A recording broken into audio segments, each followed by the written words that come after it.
नहमदु व नसल्ली अला रसूलिल करीम अम्मा बाद फ़ाउज़ु बिल्लाहि मिनश शैतानिर रजीम बिस्मिल्लाहिर रहमानिर रहीम। अस्सलाम वालेकुम। सदका फ़ितर रमज़ानुल मुबारक के रोज़ों का सदका है ताकि रोज़ों के दरमियान अगर कोई कोताही हो गई हो तो रोज़ों की तहारत हो जाए और साथ ही साथ गरीबों नादारों की ईद का सामा भी और रोज़ों से हासिल होने वाली नेमतों का शुक्रिया भी अदा हो जाए। अब सवाल ये है कि सदका फ़ितर किस पर वाजिब है। सदका फ़ितर हर मुसलमान आज़ाद मालिक निसाब पर जिसका निसाब असलिया से फ़ारिग हो वाजिब है। इसमें आकिल बालिग और माल नामी शर्त नहीं बल्कि नाबालिग और मजनून अगर निसाब के मालिक हैं तो उन पर भी फ़ितरा वाजिब है। इनके वली या इनका सरबराह जो होगा, जो माल जिसके पास माल होगा इनका, वो इसमें से अदा करेगा। सामीन, सदका फ़ितर को नमाज ईद से कबल अदा कर देना चाहिए, यही मसनून है। लेकिन अगर उम्र भर अदा नहीं किया तो उसको जब भी वक़्त मिले अदा करें। इसकी अदायगी क़ज़ा नहीं होगी बल्कि इसकी अदायगी मौजूदा अदायगी ही कहलाएगी। सदका फ़ितर ईद के दिन वाजिब हो जाता है, यानी ईद की नमाज से पहले इसको अदा कर लेना चाहिए। लिहाजा जो शख्स सुबह सादिक तलू होने से पहले ही वफ़ात पा जाए तो उस पर सदका फ़ितर नहीं है, या वो गनी है और उसके बाद फ़कीर हो गया है तो उसके ज़िम्मा भी सदका फ़ितर नहीं है बल्कि वो दूसरों से फ़ितरा और फ़ितराना ले सकता है। अब जिसने रोज़े नहीं रखे, सवाल ये है कि क्या वो भी सदका फ़ितर अदा करेगा। सदका फ़ितर के लिए रोज़ा शर्त नहीं है। अगर रोज़ा नहीं रखा या जानबूझकर भी छोड़ा है तो भी सदका फ़ितर अदा करना होगा। अब सवाल ये है कि इसकी मिक़दार कितनी है। तो जो हदीस है उस लिहाज से तो ये सदका फ़ितर गेहूँ या उसका आटा या सत्तू निसफ़ सा, खजूर या जौ का आटा या सत्तू 1 सा हैं। लेकिन 2020 के सदकातुल फ़ितर मरकज़ी ज़रूरत हलाल कमेटी के मुताबिक 100 रुपये फ़ी कस है। अब हम सब जानते हैं कि इसका जो रेट है वो बहुत कम है गंदम के हिसाब से, चूँकि ये रेट लगाया जाता है।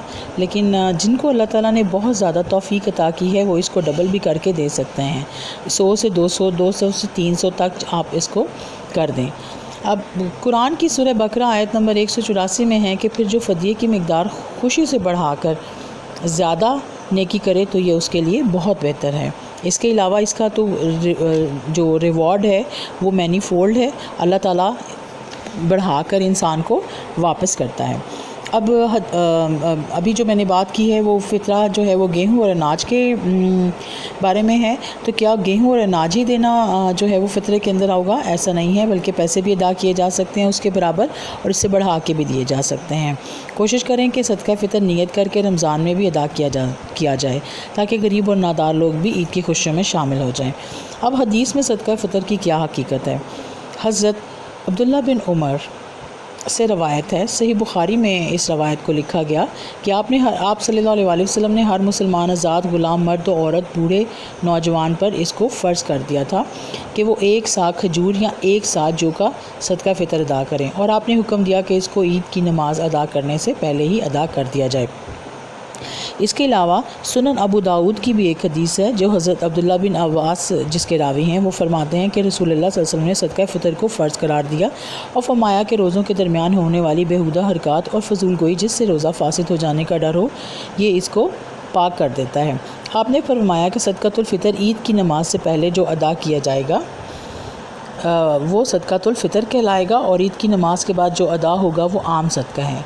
इन अहादीस से वो खूबी अंदाज़ा हो गया कि सदका फ़ितर वाजिब है और इसका अदा करना लाजिम है और इसको किस वक्त अदा किया जाए, यानी ईद की नमाज और रमज़ान में भी नियत सदका फ़ितर की कर आप अदा कर सकते हैं। बीवी का सदका और बच्चों का सदका जो है, सदका फ़ितर जो है वो शोहर अदा करेगा। ग़ुलामों का भी ज़ाहिर है वो घर का मालिक अदा करेगा। ग़ुलाम अपना सदका फ़ितर खुद अदा नहीं कर सकता। इसके अलावा अगर कोई किसी के घर में मेहमान है तो वो अगर अपना सदका फ़ितर अदा नहीं उसने किया तो उसका भी जो ज़िम्मेदारी है वो घर के सरबराह की होगी। इसके साथ ही मुझे इजाज़त दें इस दुआ के साथ कि अल्लाह हम सब के रमज़ान के रोज़े और हमारी मुख्तसर इबादत को भी ख़ास करके कबूल फ़रमाए और हमें तौफ़ीक दे कि हम उसकी राह में ज़्यादा से ज़्यादा ख़र्च करें और अल्लाह ताला हमारी इस ख़र्च करने की नेकी को भी कबूल फ़रमा ले। आमीन सुम्मा आमीन। अल्लाह हाफ़िज़।